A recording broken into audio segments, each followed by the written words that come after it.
And here in Grassy Narrows, this is a community that is one of the most powerful examples of the neglect of the federal government.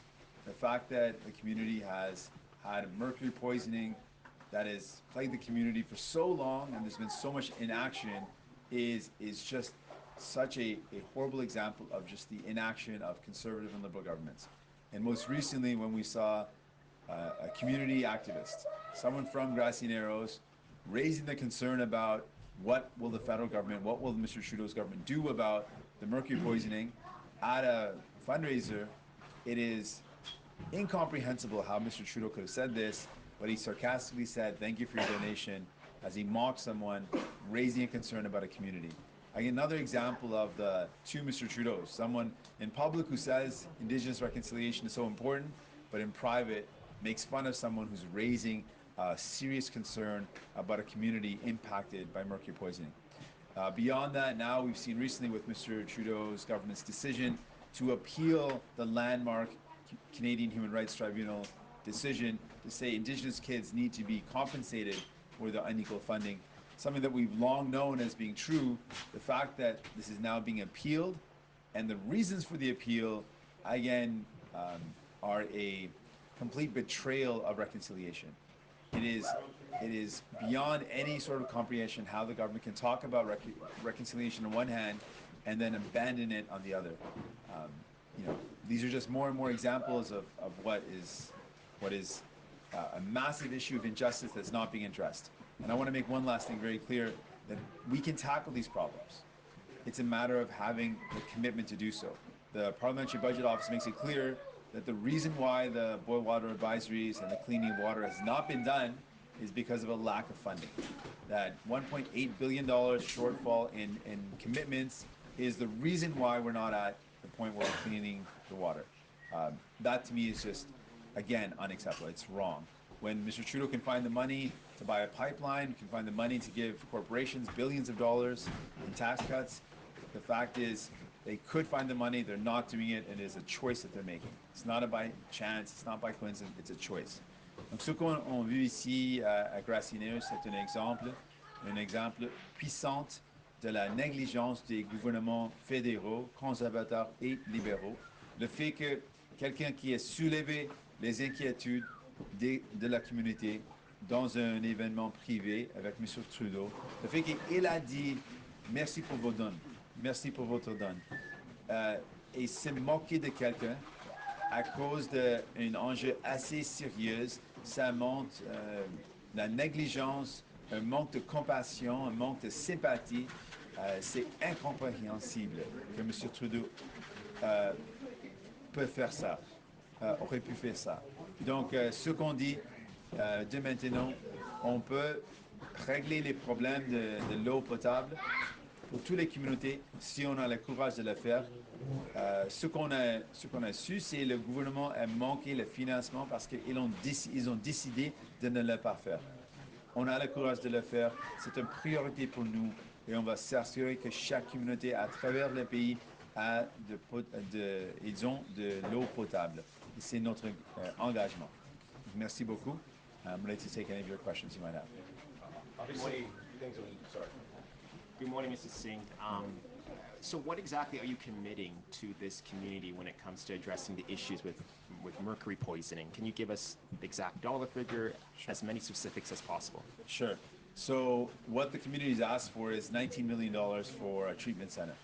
Now, while that's what they need to deliver the type of treatment center that's required for a community that's been impacted by mercury, the Trudeau government has come back with a figure of $10 million. So half of what's needed, essentially. And of that, they've not delivered any of the funding, maybe 1%. Effectively, no money's been delivered. So for New Democrats, this is a priority. We would immediately move to commit to the $19 million, ensure that the treatment center is built, it's fully funded, and ensure that we're taking steps not to just clean the water and treat mercury poisoning that's impacting people now, but also a commitment to ensure we find enough money to ensure that there's no more boil water advisories and drinking water issues in any Indigenous community across Canada. En français, sur le montant d'investissement nécessaire pour le pharmacien. Donc la communauté a demandé 19 millions pour avoir un centre de traitement Et le gouvernement libéral, M. Trudeau a dit on peut vous donner 10 millions. Donc, en fait, une demi de ce que la moitié de ce qui a été demandé. Donc, c'est un autre exemple. C'était insultant de faire ça. En plus, avec ces 10 millions, en fait, effectivement, ils n'ont livré rien de cet argent. Donc, notre engagement, c'est de financer au plein tout le montant qu'ils ont besoin pour avoir un centre de traitement, mais aussi pour s'assurer qu'on finance toutes les communautés pour s'assurer qu'on a de l'eau potable à travers le pays. Jérôme Labbé, Radio-Canada. Le chef Turtle est à vos côtés. Je suis certain qu'il aimerait vous entendre prendre un engagement sur les délais pour construire ce fameux centre de traitement. Est-ce que vous vous engagez à le construire d'ici 1 an, 2 ans, 3 ans ou d'ici un éventuel mandat de 4 ans du nouveau Parti démocratique? Notre engagement, c'est de le financer tout de suite et de le commencer tout de suite. Donc, ce que le gouvernement a le pouvoir de faire, c'est de s'assurer que le financement est là de maintenant. Et à cause de ce délai, à cause du fait qu'ils ont engagé de faire la moitié de ce qu'ils ont demandé, ça c'est pourquoi il y a un délai. Donc mon engagement c'est de livrer le financement tout de suite, de s'assurer qu'on a le financement pour construire ce site. Donc avec le financement dans les mains des communautés, ça c'est l'engagement qu'on fait. En quoi la présence de M. Turtle aux communes va changer les choses pour la communauté de Grassy Narrows et en général pour les communautés autochtones de la circonscription et du nord de l'Ontario? Avec un député comme Rudy Turtle, un chef de Grassy Narrows, ça montre la capacité de donner la voix des communautés autochtones pour présenter les problèmes, pour aussi proposer les solutions, pour être la voix d'une communauté qui a fait face à des grandes injustices depuis longtemps. Donc pour moi, ça c'est vraiment l'avenir. La réconciliation, ça prend des actions concrètes, mais aussi la représentation des communautés autochtones qui ont fait face à des grands défis. Donc c'est vraiment l'avenir, c'est vraiment la réconciliation. Et je suis tellement fier qu'on a un candidat comme comme chef Turtle dans notre équipe, mais aussi on a des autres militants, des autres leaders de la communauté autochtone qui se présentent pour l'NPD. Pour moi, c'est une fierté aussi. Kevin Gallagher, CTV National News. So 19 million for the construction of the Mercury home, but there was also a request, I believe, from the community here for 88.7 million with a trust fund that would be secured for compensation with all of the health-related side effects. So what would an NDP government do in terms of funding for compensation here in Grassy Narrows? And also, Chief Turtle, maybe you could explain what the other hurdles have been to get this project forward and to move forward with compensation. Is that still a request from the First Nation here to have that money set aside, that $88 million set aside for future health concerns? So what I can do, I'll speak to the general value, and then Chief Turtle will speak directly to your question. If we just take a step back, we've got a community that's faced injustice for over 50 years. There's been mercury poisoning that's directly impacting the people for 50 years. There's got to be a point in time, if we really are committed to reconciliation, where we say enough's enough, we need to take real action right away. So for me, my commitment is this. We need to do everything possible to provide treatment for people who are faced with mercury poisoning. We need to make sure that that treatment center is funded long-term. We also need to make sure that we clean the water. Whatever it takes to do these three things, I'm committing to do. These are so important that we cannot negotiate or be willing to compromise. If we want to solve the problem, there has to be a commitment to do that. That is my commitment. I believe that there is no excuse in 2019, with the wealth that we have as a nation, with the technology we have as a country, that we cannot clean this water, ensure that all communities have clean drinking water. I do not accept any excuses. I'm committing to do whatever it takes to get it done.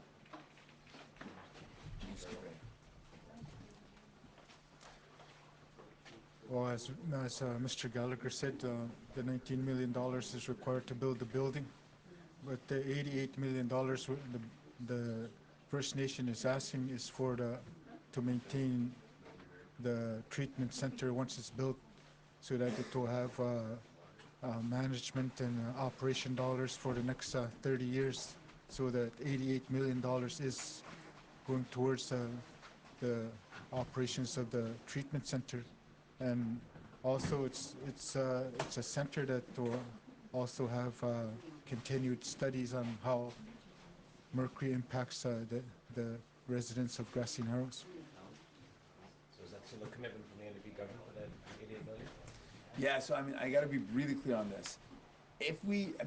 Looking at a community that's faced with mercury poisoning, I've met with the kids, I've met with elders and seniors that have suffered from the poisoning.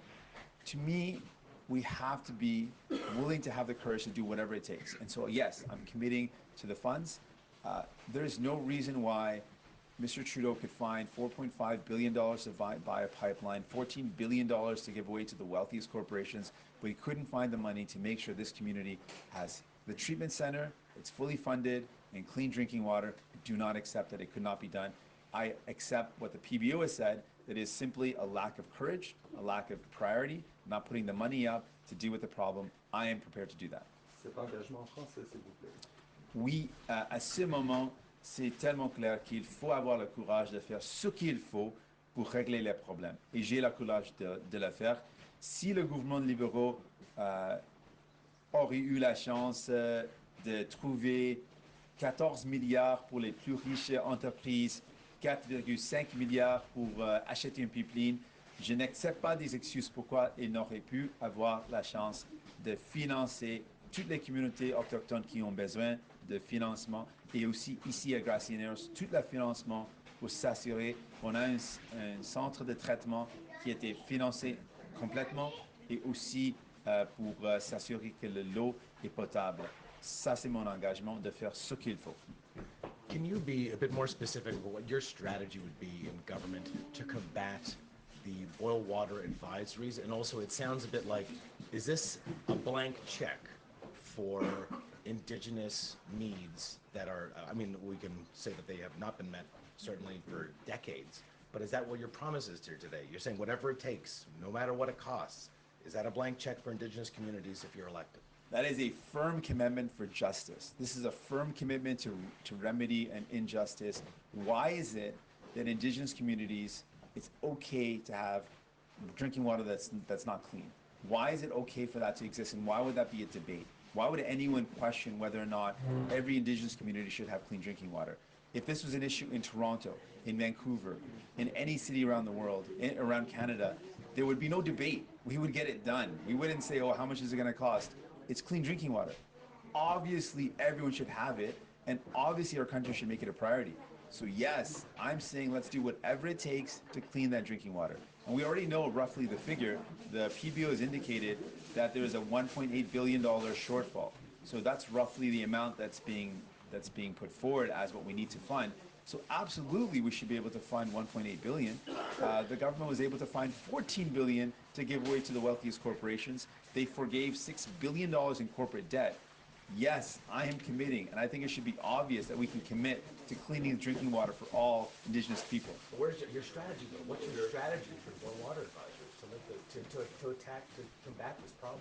The strategy is, if it is a problem, we've got the technology and we've got the money. What we've lacked, what we have lacked, what Mr. Trudeau has lacked, what Mr. Harper has lacked, is making it a priority. If we make it a priority, it can get done. It has not been made a priority. The PBO has made it very clear that it's not been a priority because they haven't put up enough funding to get it done.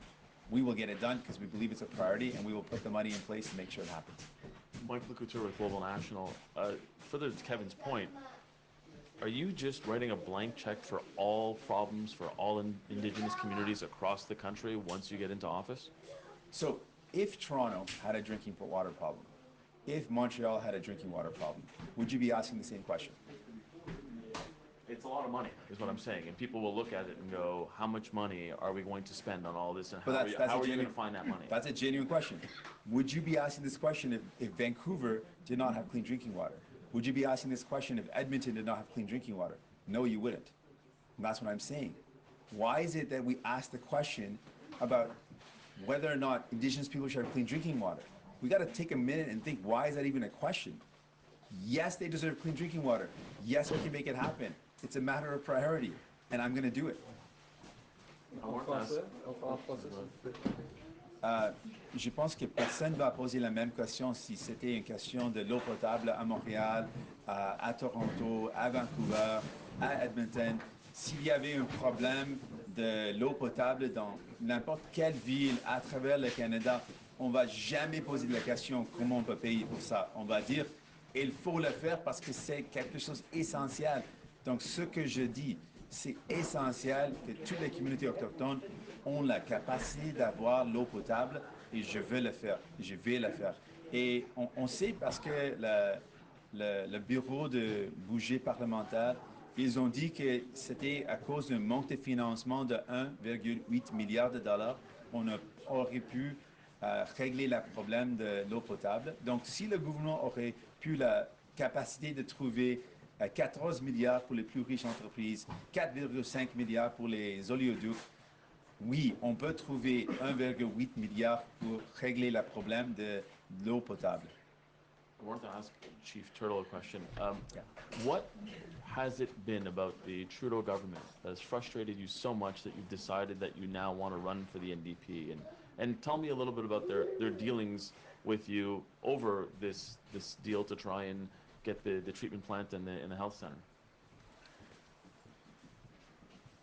Well, first of all, like I think that it's what's been very frustrating is all the stalling and stalling tactics that they've been using, and quite often they'll just be quoting regulations and procedures and things that are normally done. Well, this is not a normal situation. Like it's been 50 years since we've had mercury poisoning here in Grassy Narrows. And also the other things is that I've traveled the communities already. I've been to different communities, and there's still communities that have poor running water.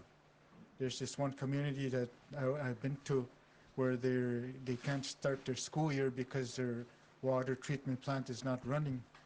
And it's not fair to that community that they can't start their school year just because their water treatment plant is not running well.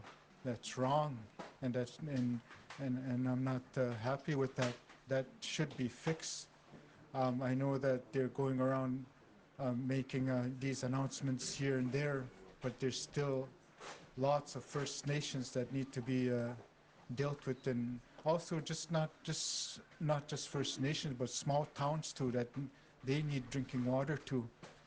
That's something that I want to correct. Like I'm not running only on Indigenous issues. I'm also running for the municipalities and their issues and the surrounding area here in Kenora. Adam Riley, Thunder Bay Television News. You said you'd open it up for clearing up boil water advisors in as many communities as you can. Many of those communities are far northern communities. They lack road access. Obviously, roads falls under the purview of the province. How do you plan to work with the provinces to be able to get that technology to those locations with the lack of roads that are up there? We know that there's so many technologies available right now. There's so many ways to solve problems available right now. Really, to me, this is just a question of whether or not there's a priority to get it done. We can do incredible things. If it's a priority, it can get done. And the Parliamentary Budget Office has given a rough figure of what the gap is in how much funding is needed and how much funding has been delivered. That there's a $1.8 billion gap in the commitments that Mr. Trudeau has made, the Liberal government has made, to solving the problem, which includes northern and remote communities. So what I want to just put forward is a choice. These are just choices that our governments make. Mr. Trudeau made the choice to spend a lot of money. He spent $6 billion to forgive corporate loans, $14 billion in the fall economic statement to give away basically to the richest corporations so they could buy corporate jets and limousines. He gave away $4.5 billion of our public money to buy a pipeline. There's billions of dollars that are being spent. I think it's very reasonable to say that if Indigenous people cannot have access to clean drinking water, and the shortfall is $1.8 billion, that yes, we absolutely can find the money to do that, to make sure that Indigenous people have clean drinking water. No matter where they live across this country, it can be done. It's a matter of priority, and I'm making it a priority. was less about finding the money, though, is working with the provinces, because obviously we have a progressive conservative government in Ontario. How do you plan to work with that government to be able to get those roads built, to get this technology that you say we have to these communities? Well, we absolutely will have to work with provincial governments, but for many of the solutions, it's a matter of providing the resources to the community, the training, the equipment being delivered to those communities. It can be done. There's ways that equipment is delivered to those communities already. There's infrastructure in those communities right now. It can be done. It's got to be made a priority, and I'm going to make it a priority. Oui, Jérôme Labbé encore, Radio-Canada, un commentaire rapide sur le retrait de la candidature de cette candidate conservatrice dans Burnaby North qui a tenu des propos très durs envers la communauté LGBT, peut-être, et sur le fait que finalement ça va peut-être jouer en votre faveur puisque vous présentez une candidature forte dans cette circonscription, celle de Sven Robinson. Oui, on a un candidat très fort à Burnaby North, Seymour. On est fiers de notre candidat. Aussi, la décision de en fait jeter la candidate, c'était une bonne décision parce que en fait les propos ont été tellement négatifs, pas acceptables contre la communauté LGBTQ. C'était une décision du Parti conservateur, mais oui, c'était une bonne décision. Yeah, we've got a strong candidate in Burnaby North Seymour in Sven Robinson. Really proud of our candidate. The decision to remove the conservative candidate, decision that was made by the Conservative Party. It's of course their decision to make, but I agree it was a good decision given the comments that were made, which were very negative towards the LGBTQ community, comments that are completely wrong. Two quick questions. Do you have a target date for lifting boil water advisories orders?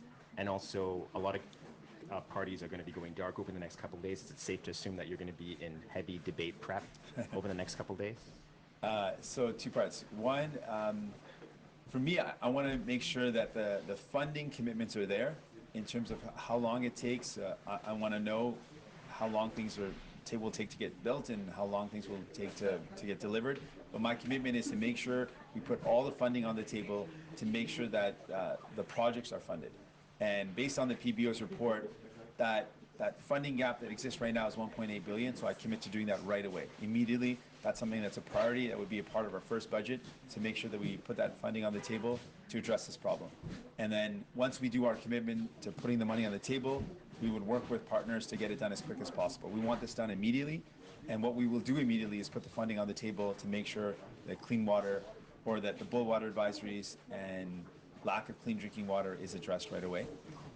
With the next couple of days, we will let you know of what we're up to, but we'll be having some public events. I know for sure tomorrow we're going to be in Ottawa, and we'll be doing a farmers market event, so we'll have some public events. But yes, of course, we'll be doing some debate prep as well. Actually, I just would love a general Indigenous question, and for Chief Turtle or yourself as well. You know, where do you evaluate the progress of the Liberal government in terms of reconciliation? And what do you hear from other people here in Grassy Narrows or other Indigenous communities across the country? I know that there's been a change in sort of the mood. How do you evaluate where a lot of Indigenous people came out to vote for the first time in 2015? What do you see for the Indigenous vote in 2019? So I'll have Chief Turtle and Sol Mamukwa as NDP and Indigenous leaders both respond. So Chief, you can start, and then Sol, you can follow up.